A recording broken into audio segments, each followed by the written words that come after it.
Sunday ஆனாலே non veg தான். Sunday ஒரு வேளை நான்வெஜ் செய்யலைன்னா அன்றைக்கி சண்டேகாவே இருக்காது, ரொம்ப போரிங்காக தான் இருக்கும்.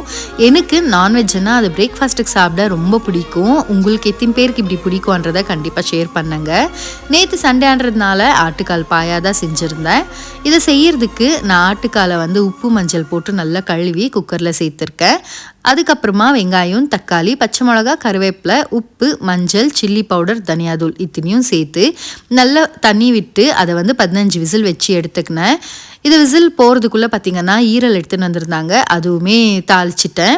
இப்போ குக்கர் விசில் போன பிறகு நல்ல ஒரு பாதி மூடி தேங்காவை அரைச்சி வச்சுருந்தேன், அதையும் சேர்த்துட்டு கடைசியில் இந்த தாளிப்பு தான் பார்த்திங்கன்னா இந்த குழம்புக்கு டேஸ்ட்டே கொடுக்கும். அதுக்கு எண்ணெய் சேர்த்துட்டு பிரிஞ்சி இலை, பட்டை, கிராம்பு, ஏலக்காய், கசகசா, சோம்பு, சீரகம் இத்தனையும் தாளிச்சிட்டு கடைசியில் அந்த குழம்புல ஊற்றிட்டு கைப்பிடி அளவுக்கு கொத்தமல்லி கருவேப்பிலையும் சேர்த்து சர்வ் பண்ணோன்னா